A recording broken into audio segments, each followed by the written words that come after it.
तो भाई लोग कैसे हो। आज मैं आप लोग के लिए लेके आया हूँ मूर्ख जमींदार। चलिए कहानी स्टार्ट करते हैं। बहुत समय पहले रामपुर नाम के छोटे से गांव में गोपाल नाम का एक मेहनती किसान रहता था। वह बहुत बुद्धिमान था।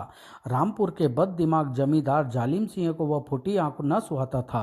जबकि गरीब लोग गोपाल को बहुत प्यार करते थे, क्योंकि गोपाल हर दिन दुखी की मदद के लिए सदैव तैयार रहा करता था।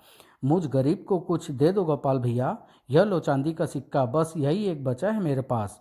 एक बार जब जमींदार जालिम सिंह लगान वसूल करने रामपुर आया, क्यों बे ससुरे, फसल काट बेच खाई, बित्ते भर के पेट में डाल लिया सब कुछ, लगान के पैसे कौन देगा, तेरा बाप। आह क्षमा करो माई बाप, इस महीने बेटी की शादी में बहुत खर्चा हो गया, मगर मैं पाई पाई चुका दूंगा। पाई पाई चुका देगा, मगर चुकाएगा कहाँ से कमबख्त, स्वर्ग जाकर अपने बाप से मांग कर लाएगा। निकाल लगान के पैसे वरना हड्डियाँ तोड़ दूंगा तेरी।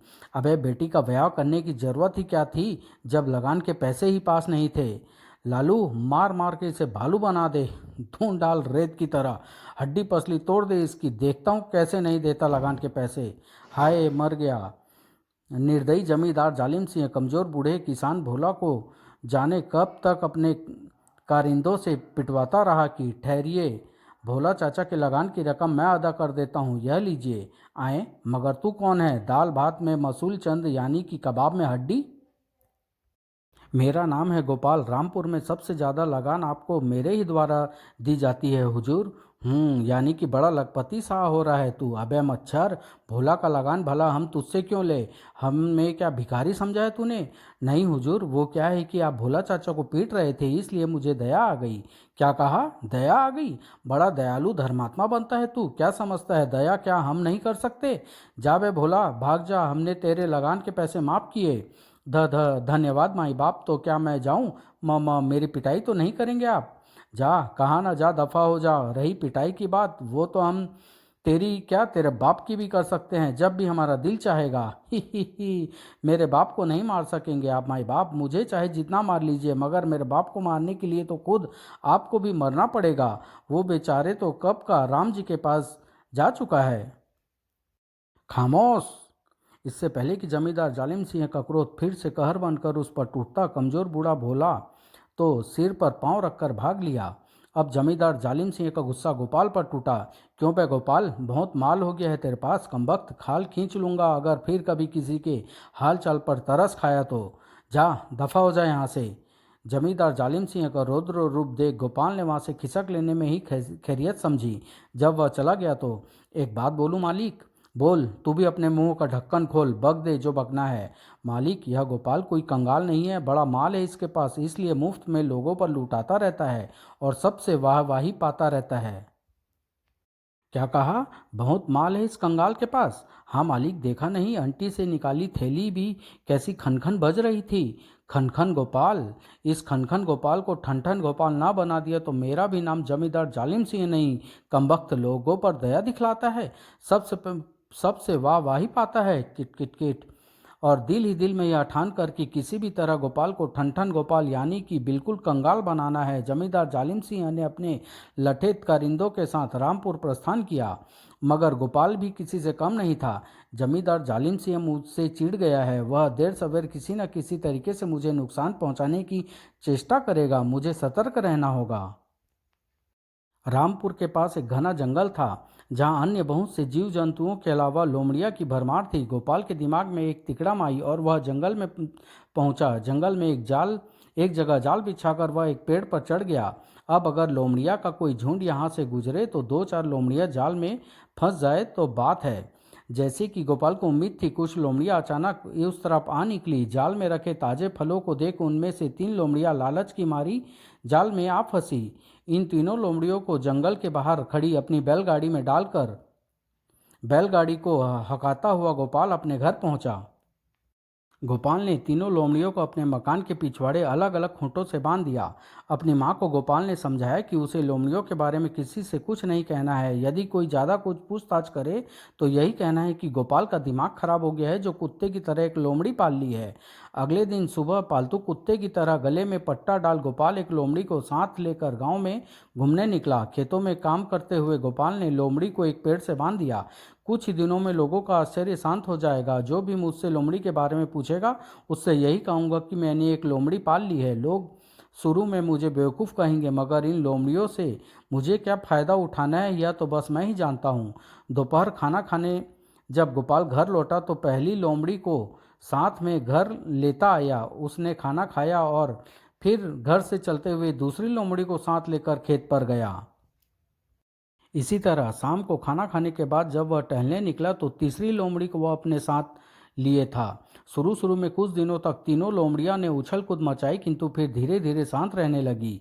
गोपाल का मकान काफ़ी बड़ा था और घर में सिर्फ दो ही प्राणी थे, वह और उसकी माँ। अतः उसके घर तीन लोमड़ियां होने की बात गांव के किसी व्यक्ति को पता न चली। शुरू शुरू में गोपाल को लोमड़ी को साथ लिए टहलता देख गांव के कुछ लोगों ने उसका मजाक भी उड़ाया, किंतु बाद में, क्यों भाई गोपाल, तुम्हारी लोमड़ी के कैसे हैं हाल? देख लो चाचा, बिल्कुल गऊ सी शांत रहने लगी है यह तो। इधर जमींदार जालिम सिंह ने भी गोपाल को परेशान करने की योजना बना ली थी और एक दिन वह अपने बहुत से लठेत कारिंदों के साथ गोपाल के घर पहुंचा। गोपाल, गोपाल! घर के अंदर मौजूद गोपाल ने जैसे ही जमींदार जालिम सिंह की दहाड़ती आवाज़ सुनी, गोपाल ने तुरंत ही अपनी बूढ़ी माँ को समझाया और एक लोमड़ी के साथ वो पिछवाड़े के द्वार से अपने घर से निकल गया। उधर गोपाल के बाहर जाते ही उसकी बूढ़ी माँ मकान से बाहर निकली। राम राम बड़े राजा, कैसे दर्शन दिए हम गरीबों को? बुढ़िया बहुत ही अच्छे स्वभाव की है, मुझे बड़े राजा कह रही है। ही। इस पर क्रोध करना उचित नहीं है। मगर गोपाल, खनखन गोपाल, उसी को ठनठन गोपाल यानी कि कंगाल बनाने में यहाँ आया हूँ। अभी पूछता हूँ बुढ़िया से। ए बूढ़ी माई, गोपाल कहाँ है? वह तो खेत में होगा बड़े राजा, सुबह से शाम तक खेतों में ही खटता रहता है। खेत में? मगर अभी हम उधर से ही आ रहे थे, तब तो वो वहाँ नहीं था। आपने ध्यान से देखा नहीं होगा बड़े राजा, या फिर वह कमबख्त किसी पेड़ पर चढ़ा सो रहा होगा। पेड़ पर? हाँ, यह हो सकता है। चलो कालू, उसे खेत में ही चलकर पकड़ते हैं। जमींदार जालिम सिंह गोपाल को तलाश करता उसके खेत पर पहुंचा तो आए, यह लोमड़ी, इसे क्यों बांध रखा है गोपाल ने खेत में? गोपाल किसी पेड़ पर नहीं था, पास ही एक पेड़ की छांव में बैठा था। जमींदार जालिम सिंह कुछ ही क्षणों में उसके निकट आ पहुंचा। अरे जमींदार जी, आप? हाँ, मैं तुम्हारा बाप। कहिए, कैसे दर्शन दिए? लगान तो आप पिछली बार ले गए थे। क्या बकता है कंगाल, तेरे खेतों में 200 मन गेहूं, 100 मन बाजरा हुआ था और तूने क्या दिया हमें? 20 मन गेहूं और 10 मन बाजरा? तो ठीक ही तो दिया है जमींदार जी। कायदे से भी तो पैदावार का 10वां हिस्सा ही लगान लेते हैं आप। खामोश बदतमीज, हमसे जुबान लड़ाता है, जुबान खींच ली जाएगी तेरी। रही बात कायदे की, कायदा छोटे किसानों के लिए है जिनके खेतों में पैदावार सिर्फ 10-20 मन ही होती है। तुम जैसे बड़े किसानों से लगान में पैदावार का आधा हिस्सा लिया जाएगा, यह हमारा आखिरी फैसला है। क्या? एक बार तो जमींदार जालिम सिंह की बात सुनकर गोपाल के होश पाख्ता हो गए, मगर तुरंत ही उसने खुद को संभाला और विनम्रतापूर्वक जमींदार जालिम सिंह से बोला, आपका फैसला सिर माथे पर हुजूर, जैसा कहेंगे वैसा ही करेंगे हम तो प्रजा हैं आपकी, मगर अन्नदाता। अगर आप सब लोग मुझ गरीब की कुटिया में भोजन के लिए पधारे तो बड़ी कृपा होगी। मालिक, दोपहर के खाने का वक्त तो होने ही वाला है। यम यम यम, भूख तो मुझे भी लग रही है। मुझे तो भोजन के नाम से ही भूख लग आई मालिक। गोपाल का माल मुफ्त में डकारने के ख्याल से जमींदार जालिम सिंह वैसे तो मन ही मन प्रसन्न हो उठा, मगर प्रकट में लापरवाही जताते हुए बोला, ठीक है ठीक है, भूख तो है हमें, मगर तुम बहुत जिद कर रहे हो तो तुम्हारी मेहमान नवाजी कबूल किए लेते हैं। तुरंत ही गोपाल ने पेड़ से बंधी अपनी लोमड़ी को खोला और उसके गले से पट्टा निकाल कर बोला, जाओ मेरी प्यारी लोमड़ी, जाओ मेरे घर जाते हुए मोटी मोटी जंगली मुर्गियां पकड़ कर लेती जाओ। घर पहुंच माँ से कहना खूब लजीज खाना, हलवा पूरी चावल छोले सब बना कर रखेगी। आज जमींदार जी हमारे घर आ रहे हैं। अरे अरे, यह क्या कर रहे हो गोपाल? अरे भाग जाएगी यह। भाग जाएगी तब तो और अच्छा होगा, माँ को जल्दी खबर मिल जाएगी, हमें भोजन के लिए ज़्यादा इंतजार नहीं करना पड़ेगा। लगता है पागल हो गए हो तुम। एक लोमड़ी जिसे तुमने रस्सी से बांध रखा था इस तरह खुला छोड़ने के बाद तुम क्या समझते हो तुम्हारे पास वापस लौट आएगी? ही, लोमड़ी जैसे धूर्त प्राणी को भी तुमने कुत्ता समझ रखा है क्या? मेरी लोमड़ी हजारों कुत्तों से भी बढ़कर है हुजूर। मेरे पास जो सबसे मूल्यवान चीज़ है उनमें से यह भी एक है। लोमड़ी और मूल्यवान? ही। तुम्हारी बात सुनकर मेरी तो हंसी नहीं रुक रही गोपाल। उसके बाद जमींदार जालिम सिंह व उसके कारिंदों को साथ ले गोपाल अपने घर की ओर बढ़ा। रास्ते भर जमींदार जालिम सिंह व उसके लठेत कारिंदे गोपाल द्वारा लोमड़ी को मूल्यवान बताए जाने वाली बात पर हंसते रहे, ठहाके लगाते रहे। गोपाल के खेत काफी दूर तक फैले हुए थे। आराम से टहलते टहलते हुए जमींदार जालिम सिंह व उसके लठेत कारिंदे जब गोपाल के साथ उसके घर पहुंचे तो गोपाल की बूढ़ी माँ ने दरवाजा खोला। अरे आप लोग आ गए, आइए अंदर आइए, मैंने भी खाना तैयार कर लिया है। जम उस दिन जमींदार जालिम सिंह व उसके लठेत कारिंदों ने गोपाल के यहाँ खूब छक कर भोजन किया। भाई वाह, मुर्गी, हलवा, पूड़ी, चावल, छोले, सब कुछ बेहद स्वादिष्ट बना है गोपाल, मगर वो तुम्हारी लोमड़ी नहीं दिखाई दे रही, जरा दिखाओ तो।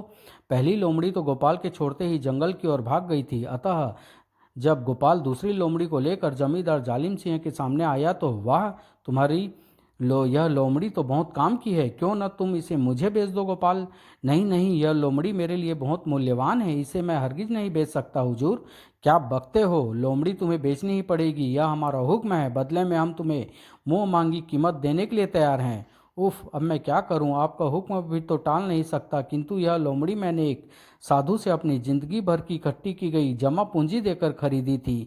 पूरे 1,000 सिक्के दिए थे चांदी के। एक लोमड़ी के बदले इतने सिक्के भला आप मुझे कहाँ दे सकेंगे? क्यों नहीं दे सकेंगे, हमें क्या तुमने कंगाल समझा है? 1,000 चांदी के सिक्के हमारे लिए कौन सी बड़ी बात है, यह लो, अभी लो। शुक्रिया माई बाप, एक दया और बनाए रखे, मुझ गरीब पर लगान का बोझ ना बढ़ाएं। वैसे भी आप मुझसे अधिक लगान लेंगे तो गांव वाले आपको जालिम अत्याचारी कहेंगे और ऐसा सुनकर मुझे बहुत बुरा लगेगा। ठीक है, हमने तुम्हारी बात मान ली, अब खुश हो जाओ। 1,000 चांदी के सिक्के देकर एक मामूली लोमड़ी लेकर मन ही मन खुशी से फूलता इतराता जमींदार जालिम सिंह वहां से चला गया। हे, अब इस लोमड़ी के बल पर मैं अपने यार दोस्तों में अच्छा रौब गांठ सकूंगा। और अगले दिन जमींदार की बैठक में उसके यार दोस्तों की महफिल जमी तो आए। यह कि मैं क्या देख रहा हूँ जालिम, एक लोमड़ी, वो भी बैठक में, इसके लिए अस्तबल जैसी कोई जगह नहीं मिली तुम्हें? नहीं समझोगे तुम लोग, नहीं समझोगे, यह लोमड़ी बड़ी करामती चीज है। जब तुम लोग इसके गुण जानोगे तो दांतों तले उंगलियां दबा लोगे। छी, एक गंदी बदबूदार लोमड़ी है, भला इसमें क्या करामात होगी? देखना चाहते हो तो देखो, मैं अभी तुम्हें लोमड़ी का चमत्कार दिखाता हूँ। जमींदार जालिम सिंह तुरंत ही लोमड़ी के निकट आया और लोमड़ी के गले के पट्टे से आज़ाद किया। और जाओ मेरी प्यारी लोमड़ी, एक जंगली मुर्गियां पकड़कर मेरे घर ले जाओ और मेरी पत्नी से कहना हलवा, पूड़ी, चावल, छोले तैयार करके रखे। जमींदार जालिम सिंह ने लोमड़ी को जैसे ही रस्सी से आज़ाद किया, लोमड़ी ने छलांग लगाई और एक ही छलांग में बैठक से बाहर निकल गई। अब देखना तुम इस लोमड़ी का चमत्कार। जमींदार जालिम सिंह ने थोड़ी देर बाद अपने मित्रों के साथ अपने हवेली के भीतर भाग में प्रवेश किया और अरे अरे, सुनती हो, सब कुछ तैयार है ना? सब कुछ क्या, सब कुछ आए? अरे वो मेरी लोमड़ी मुर्गियां लेकर आई होगी, उसने तुमसे कुछ बता बनाने को भी कहा होगा, वह सब कुछ नहीं बनाया तुमने? हे मेरे भगवान, यह क्या हो गया तुम्हें? जब से यह मुई लोमड़ी लेकर आए हो तब से तुम तो जैसे लोमड़ी का भूत सवार हो गया है, जाने क्या क्या बक रहे हो, मेरी तो कुछ समझ में नहीं आ रहा है। तो क्या अभी लोमड़ी तुम्हारे पास नहीं आई? लोमड़ी, तुम लोमड़ी की बात कर रहे हो? यहाँ तो कोई छिपकली भी नहीं आई। सत्यानाश, हाय मैं लूट गया, बर्बाद हो गया, नहीं छोड़ूंगा गोपाल, नहीं छोड़ूंगा मैं तुझे, गुंडे बदमाश, मुझे उल्लू बनाकर लूट लिया। खन खन खन, हाय मेरे चांदी के 1,000 सिक्के। क्रोध में बिफरा हुआ जमींदार जालिम सिंह उसी समय अपने लठेतों के साथ गोपाल की अक्ल ठिकाने लगाने के लिए रामपुर की ओर चल पड़ा।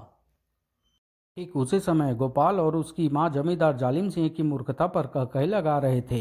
वाह, तूने भी कमाल कर दिया माँ, सब कुछ बड़ी जल्दी तैयार कर लिया। हाँ, तू सारी योजना मेरे कान में फुसफुसा कर पिछवाड़े से निकल गया। उसके बाद जमींदार और उसके कारिंदों को खेत की ओर विदा करते ही मैं तेरी बताई चीजें बनाने के लिए रसोई में घुस गई थी। मगर सोच तो मैं यह रही थी कि अगर तू जमींदार और उसके कारिंदों को साथ लेकर नहीं आया तो बहुत सारा खाना बेकार हो जाएगा। मगर जमींदार को उल्लू बनाकर ऐंठे 1,000 चांदी के सिक्के तूने रखे कहाँ हैं गोपाल? हमारे पास तो भगवान का दिया सब कुछ है माँ, इसलिए मुफ्त में हाथ आए उन 1,000 सिक्कों को मैंने गांव के गरीब जरूरतमंदों में बांट दिया। सब के सब मुझे दुआएं दे रहे थे। गोपाल उस रात भोजन करके कुल्ला आदि करने के बाद अंगोछे से हाथ पोंछ ही रहा था कि बाहर निकल बे कंगाल, अबे ओ गोपाल, निकाल मेरा माल वरना खींच दूंगा तेरी खाल। जमींदार जालिम सिंह की कड़कती दहाड़ती आवाज सुनकर गोपाल घर से बाहर आया। क्या बात है हुजूर, कैसे लाल पीले हो रहे हैं मुझ गरीब पर? लाल पीले के ताऊ, अभी तो मैं काला सफेद भी होऊंगा। निकाल निकाल मेरे चांदी के 1,000 सिक्के। क्या कह रहे हैं हुजूर, मेरे पास अब उनमें बचा ही क्या है, सब तो खर्च कर चुका मैं। क्या? और हाँ, आपकी लोमड़ी मेरे पास अब भाग आई। इसे ले जाइए, कल आपने इसे चने की दाल और गोभी का पराठा नहीं खिलाया, इसलिए बड़ी नाराज है यह। क्या? चने की दाल गोभी का पराठा? हाँ, शायद मैं आपको बताना भूल गया था कि इस करामाती लोमड़ी को 1 कटोरी चने की दाल और गोभी का पराठा रोज खिलाना जरूरी है। यही इसकी खुराक है। इतनी जरूरी बात तुम कैसे भूल गए? बेवकूफ़ गधे, कहाँ है हमारी लोमड़ी? लाओ हमारे पास, हम एक क्या 2 कटोरी चने की दाल और गोभी के 20-20 पराठे उसे रोज खिला देंगे। न न, इतनी फिजूल खर्ची करने की जरूरत नहीं है माई बाप। लोमड़ी को रोज बस उसकी खुराक भर खिला दीजिएगा, फिर देखिए इसकी करामात। मैं बेकार ही गोपाल पर नाराज हो रहा था। यह तो मेरा पूरा शुभ चिंतक है, मुझे फिजूल खर्च करने के लिए मना कर रहा है। और फिर जमींदार जालिम सिंह को गोपाल ने अपनी आखिरी व तीसरी लोमड़ी ला कर दी तो वह एक बार फिर बेवकूफ बन खुशी खुशी लोमड़ी को साथ लेकर लौट गया। गोपाल तो तीनों लोमड़ियों को रोज गोश्त खिलाया करता था, किंतु जमींदार जालिम सिंह ने उस दिन लोमड़ी के लिए विशेष रूप से चने की दाल व गोभी का पराठा बनवाया और उसे खिलाने लगा। ले पुछ पुछ मेरी प्यारी रानी, ले चने की दाल और गोभी का पराठे खाने के लिए नाराज थी ना, अब मैं तुझे कभी नाराज होने का मौका नहीं दूंगा। रोज गोश्त खाने की अभ्यस्त लोमड़ी चने की दाल और पराठा अपने सामने पेश किए जाने से क्रुद्ध हो उठी, जबकि जमींदार जालिम सिंह ने कुछ और समझा। अच्छा समझा, तू खूंटी से बंधी हुई है इसलिए नाराज हो रही है। अभी खूंटी से खोल देता हूँ, फिर आराम से खिलाऊंगा चने की दाल गोभी का पराठा। अपनी समझ से अधिक अक्लमंदी दिखाते हुए जमींदार जालिम सिंह ने लोमड़ी को जैसे ही खोला, बिफरी हुई लोमड़ी गुर्राते हुए उस पर झपटी। लोमड़ी गले में पड़ी रस्सी सहित छलांग लगाकर भाग निकली जमींदार जालिम सिंह के यहाँ से। अरे अरे, कोई रोको, पकड़ो पकड़ो, कालू चालू हरिया रमुआ। जब तक जमींदार जालिम सिंह के लठेत कारिंदों वहां आए तब तक लोमड़ी 9-2-11 हो चुकी थी। आपने हमें पुकारा मालिक? आपका थोबड़ा किसने बिगाड़ा मालिक? हाय हाय, उठिए, हम देते हैं सहारा मालिक। हाय, जैसे तुमने मुझे सहारा देकर उठाया, भगवान तुम्हें उठाए कमबख्तो। अब आए हो जब लोमड़ी 9-2-11 हो गई। क्या लोमड़ी भाग गई? उफ, इस गोपाल ने तो सचमुच आपको ठग लिया मालिक। उस कंगाल गोपाल की यह मजाल, मुझे सचमुच ही ठग लिया उसने। मगर मैंने भी उसे खनखन गोपाल को ठनठन गोपाल ना बनाया तो मेरा भी नाम जालिम सिंह नहीं। क्रोध में दंदनाते हुए जमींदार जालिम सिंह और उसके लठेत कारिंदे रामपुर पहुंच गए गोपाल के यहाँ। छोड़ो छोड़ो मुझे, हाय कोई मेरी लाल को बचाओ। गोपाल की बूढ़ी माँ बहुत रोई चिल्लाई, मगर निर्दयी जमींदार जालिम सिंह का दिल नहीं पसीजा। गोपाल की माँ को उसी के मकान में बंद कर कुंडी लगा दी गई और बांध दो इसे इस चक्की के पाट से और पड़ा रहने दो रात भर यहाँ। जाड़े से जूड़ी का बुखार न चढ़ाए तो कहना। कमबख्त जमींदार जालिम सिंह को ही जूल देने चला था, अब आ जाएगी नानी याद। आखिरकार गोपाल को चक्की के पाट से बांध दिया गया। उफ, बड़ी ठंड हवा चल रही है, सर्दी के कारण मेरे तो दांव भी बजने लगे। फिर जमींदार जालिम सिंह और उसके लठेत कारिंदे वहां से चले गए, अड़ोस पड़ोस के सभी गांव वासियों का यह चेतावनी देते हुए कि किसी ने भी गोपाल को चक्की के पाट से खोला तो उसकी खाल उधेड़ दी जाएगी। ठंड के कारण गोपाल के दांत बजने लगे। उफ, किट किट किट, इस तरह तो रात ही रात में ठंड के कारण मेरी जान चली जाएगी। अचानक गोपाल को एक उपाय सूझा। मेहनत करने की तो मुझे अच्छी आदत है, मुझे उम्मीद है रात भर मैं इस चक्की को चलाता रह सकता हूँ। गोपाल ने चक्की के पाट को घुमाना शुरू कर दिया। चक्की के पाटों को घुमाते घुमाते गोपाल का दम फूल गया, किंतु उसने चक्की के पाट को घुमाना बंद नहीं किया। इस तरह उसे सर्दी महसूस न हुई, उल्टे वह स्वयं पसीने पसीने हो गया। दूसरी सुबह जमींदार जालिम से अपने लठित कारिंदों के साथ गोपाल का हाल देखने के लिए वहां आया। जालिम सिंह के घोड़े के टापों की आवाज़ सुनकर गोपाल ने चक्की का पाट घुमाना बंद कर दिया था। अतः जमींदार जालिम सिंह अपने लठेत कारिंदों के साथ जब गोपाल के निकट पहुंचा, अरे इसके शरीर से तो पसीना बह रहा है मालिक। पसीना का क्या मतलब? यह जिंदा है? अरे मुझे कोई एक पंखा तो ला दो। क्या? यह पंखा मांग रहा है मालिक? क्या? हाँ, देख नहीं रहे हो पसीने से कितनी बुरी हालत हो रही है मेरी? पसीना? हाँ हाँ, पसीना तो आ रहा है तुम्हें, मगर इतनी सर्दी में? सर्दी होगी तुम्हारे लिए, मैंने तो अपने परदादा जी की चमत्कारी बनियान पहन रखी है। उफ, कितनी गर्म है। मेरे पिता ने कहा भी था कि बेटा जब कभी बर्फीले पहाड़ पर जाओ तभी इसे पहनना। मेरी तो बुद्धि खराब हुई थी जो शौक शौक में मैंने कल यह बनियान पहन ली। गोपाल के परदादा जी की बनियान ऐसी करामती है, यह जानकर जमींदार जालिम सिंह का सिर एक बार फिर गया। वह स्वर में शहद की चाशनी भरते हुए गोपाल से बोला, ही देखो भाई गोपाल, तुम्हारा हमारा अब तक का झगड़ा खत्म। बस यह अपने परदादा जी की बनियान तुम्हें हमें देनी पड़ेगी। जमींदार ने गोपाल के बंधन खोल दिए तो गोपाल जमींदार से बोला, नहीं नहीं, यह क्या गजब कर रहे हैं आप माई बाप, यह तो मेरे पुरखों की निशानी है। इसे मैं आपको यूं ही दे दिया तो पुरखों की आत्माएं कितना अपमान समझेगी, बुरी रूह बनकर मेरे चारों ओर भटकेगी और मेरी बूढ़ी माँ तो सिर पटक कर जान ही दे देगी। कुछ भी हो, यह बनियान तो तुम्हें मुझे देने ही पड़ेगी, चाहे कुछ भी हो जाए। बदले में तुम मुझसे जो चाहे कीमत ले सकते हो। कीमत? कीमत की क्या बात करते हैं हुजूर, इसके रख रखाव में पिछले 5 साल से 1000 चांदी के सिक्के तो मैं खुद खर्च कर चुका हूँ। इससे पहले मेरे पिता ने भी। बस बस बस, तुम्हारे पिता ने क्या खर्च किया, हम इसमें हमें कुछ नहीं लेना देना। हाँ, अपने खर्च किए 1000 सिक्के तुम हमसे ले सकते हो। और फिर जमींदार जालिम सिंह की जीत के आगे गोपाल को हार स्वीकार करनी पड़ी और उसने अपनी बनियान जमींदार जालिम सिंह को देनी ही पड़ी। बदले में जमींदार जालिम सिंह ने बेहिचक 1000 चांदी के सिक्के की थैली गोपाल को दे दी। हे, यह जादुई बनियान पहनकर मैं कड़कड़ाती ठंड में भी अपने दोस्तों को यह दिखा दूंगा कि मेरे शरीर में बड़ी जान है। गर्मी सर्दी बरसात किसी का भी मुझ पर जरा भी असर नहीं हो सकता। मगर इसमें तो बड़ी बदबू है। आज ही इसे धोबन से धुलवा लेता हूँ। घर पहुंचकर, अरियो धोबनिया, फटाफट यह बनियान धोकर चकाचक उजली कर दे। कल बड़ी सुबह ही पहननी है मुझे। जो हुक्म मालिक। धोबन ने भली भांति रगड़ रगड़ कर बनियान धोई और दूध सी उजली करके सुखा दी। अगले दिन हे, क्या चकाचक उजली हो गई ये बनियान। अब आएगा पहनने का मजा। बनियान पहनकर ठिठुरा देने वाली सर्दी में बड़े सवेरे ही जमींदार जालिम सिंह अपनी हवेली के बाहर निकल पड़ा। लोग देख रहे हैं मुझे, जल रहे हैं सब, आए, मगर सर्दी क्यों लग रही है मुझे। आँख छी। उधर जालिम सिंह को एक बार फिर उल्लू बनाकर चतुर गोपाल ने जमींदार से प्राप्त 1000 चांदी के सिक्के फिर से जमींदार के जुल्मों के शिकार गरीब जरूरतमंदों में बांट दिए। उधर जमींदार जालिम सिंह गोपाल की पाबंदी लगी पुरानी बनियान पहने सर्दी में ठुठुरता छिकता जहां से भी निकला, लोग उसे देखकर हंसते खिलखिलाते मजाक उड़ाने लगे। जमींदार का विश्वसनीय करिंदा कालू लठेत भी अपने घर से जमींदार की हवेली की तरफ आ रहा था। उसने जब अपने मालिक की दुर्दशा देखी तो, अरे अरे मालिक, यह क्या, आपको तो जुकाम लग गया है, सर्दी लग रही है, जाड़ा लग रहा है, बुखार बुखार हो जाएगा आपको। बुखार? आँख छू। हाँ मालिक, लगता है इस कमबख्त गोपाल ने फिर से आपको ठग लिया है क्या। और फिर उस रोज लोगों के मजाक का पात्र तो जमींदार जालिम सिंह बना ही। जुकाम सर्दी की दवा के लिए वैद्य शिरोमणि चूनामल ने भी उसे 50 सिक्कों का चूना लगा ही दिया। जमींदार जालिम सिंह के क्रोध का ठिकाना ना रहा। नहीं छोड़ूंगा, आज तो इस कमबख्त ठनठन गोपाल की खाल खिंचवा कर ही रहूंगा मैं। चलो चलो रामपुर।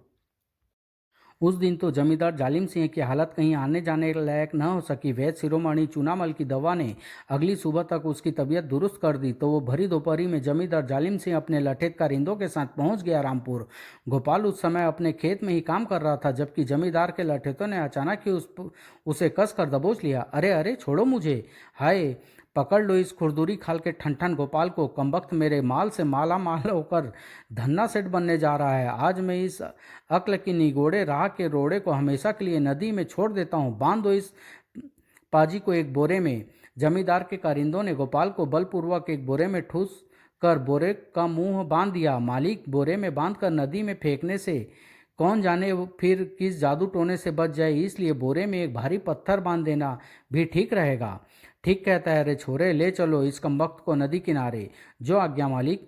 अरे कालू, यहाँ तो कोई भारी पत्थर दिखाई नहीं दे रहा। ऐसा करो, इसे पेड़ से लटका दो और किनारे खड़े इस पेड़ को काट कर नदी में गिरा दो। हे भगवान, इस समय तो चिकना चिल्लाना भी व्यर्थ है। भरी दोपहरी में कौन मेरी पुकार सुनकर आएगा, और फिर जमींदार से दुश्मनी मोल लेने की हिम्मत किसमें होगी। जमींदार जालिम सिंह के कारिंदों ने बोरे को पेड़ से लटका दिया और नदी किनारे उस पेड़ का तना काटने के लिए तने पर प्रहार करने लगे। हे भगवान, अगर मैंने किसी गरीब दुखी को न सताया हो, कभी किसी के साथ कोई अन्याय न किया हो, तो मेरी बूढ़ी माँ के साथ तुम भी अन्याय न करना, उसे बेसहारा न कर देना प्रभु। किंतु पेड़ का भारी भरकम तना भला इतनी जल्दी कहाँ कटना था। जमींदार जालिम सिंह के कारिंदों पेड़ के तने पर वार करते करते बुरी तरह हंपने लगे। कुछ देर बाद, मालिक, पेड़ तो बड़ा मजबूत है, काटते काटते शाम हो जाएगी और मेरा पेट की गुड़गुड़ गुड़गुड़ किए जा रहा है। गुड़गुड़, यह आवाज़ तो मेरा पेट भी कर रहा है, तो क्या मुझे और तुम्हें दोनों को गुड़ खाने के लिए कहीं चलना चाहिए? अरे नहीं मालिक, इसका मतलब है आपको भूख लग रही है, मुझे भी भूख लग रही है, हम सबको भूख लग रही है। तो फिर क्यों ना पहले हम सब लोग अपना पेट भर लें। ही यम यम यम, यह तो बहुत अच्छा ख्याल है, मगर यहाँ नदी किनारे क्या मिलेगा? आओ चलते हैं, इसी कमबख्त गोपाल के बाग बगीचों का माल हलाल किया जाए। गोपाल का शायद बाल बांका नहीं होना था, इसलिए किस्मत का मारा जमींदार जालिम सिंह का क्रूर, कंजूस, गुस्सेल व कुबड़ा ससुर संयोग से नदी पार पार के अपने जमींदारी के क्षेत्र से नौका द्वारा रामपुर के किनारे से आ लगा। मेरी बेटी और मेरा जवाई भी पक्के लालची हैं और मेरी नालायक पत्नी घर लुटाओ, उफ, कितना सारा सामान दे दिया है बेटी और दामाद के लिए। वैसे वह कहती तो ठीक है कि हमारे बाद हमारी दौलत बेटी और दामाद की तो है ना, पर वो तो हमारी बात ही होगी। आए, यह क्या उस पेड़ पर वह बोरा कैसा लटक रहा है? नदी में नाव खोए जाने की आवाज़ गोपाल ने भी सुनी। वह बोरे में हाथ पांव मारने लगा, जिससे नदी पार करके आने वाले का ध्यान उसकी ओर आकर्षित हो जाए। आए, इस बोरी में तो कोई है। कौन है बोरी में? गोपाल जमींदार जालिम सिंह के कुबड़े ससुर की आवाज़ तुरंत पहचान गया। अरे, यह मैं हूँ, अपने कुबड़ का इलाज करवा रहा हूँ। क्या कहा? कुबड़ का इलाज? हाँ, यह जादुई पेड़ है और जिस बोरे में मैं बंद हूँ वह जादुई बोरा। इस बोरे में कोई भी आधे घंटे इस तरह बंधा रहे तो उसका कुबड़ ठीक हो जाता है। क्या? तब तुम सच कह रहे हो? थोड़ी देर बाद तुम खुद ही देख लेना। मेरे घर वाले किसी भी समय मुझे और इस जादुई बोरे को लेने आते होंगे। आखिर यह जादुई बोरा वापस भी करना है उन्हें। वैद्य शिरोमणि चूनामल इस जादुई बोरे द्वारा कुबड़ ठीक करने के 500 चांदी के सिक्के लेता है।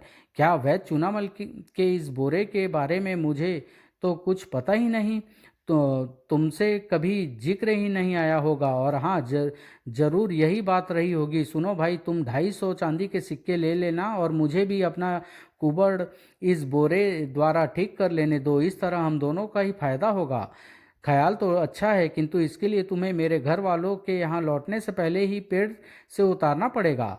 जल्दी जल्दी से अब बोरा खोलो। जानते नहीं मैं यहाँ के जमींदार जालिम सिंह का ससुर हूँ, एक एक की खटिया खड़ी कर दूंगा। बोरी खोलने के बाद दोनों राहगीर चले गए तो जमींदार का ससुर गोपाल से बोला, अरे वाह, तुम्हारा कुबड़ तो बिल्कुल ठीक हो गया भाई, वाह। अब जल्दी से मुझे इस बोरे में डालकर पेड़ पर लटका दो और हाँ, तुम्हें 250 चांदी के सिक्के मैं अपना कुबड़ ठीक होने के बाद ही दूंगा। तब तक तुम मेरी नाव की रखवाली करो ध्यान से। कोई गड़बड़ी की तो याद रखना, मैं यहाँ के जमींदार जालिम सिंह का ससुर हूँ। गोपाल ने जमींदार जालिम सिंह के कुबड़े शरीर को जैसे तैसे बोरे में बांध बोरे को पहले की तरह पेड़ से लटका दिया और स्वयं उसकी नाव सहित नदी के रास्ते आगे निकल गया। जब पीछे से जमींदार जालिम सिंह और उसके लठे कारिंदे गोपाल के बाग बगीचे से फल खाकर वापस नदी किनारे लौटे तो हा हा हा, अब कर दो इस कमबख्त का क्रियाक्रम, काट दो या पेड़ और गिरा दो नदी में। आए, यह आवाज़ तो मेरे दामाद, मेरे जमाई राजा की है। अरे, तो क्या यह मुझे मारना चाहता है? मगर यह यहाँ कहाँ से आ गया? काट दो, गिरा दो, शाबाश। अरे अरे, यह क्या कर रहा है जालिम? यह मैं हूँ, तेरा ससुर।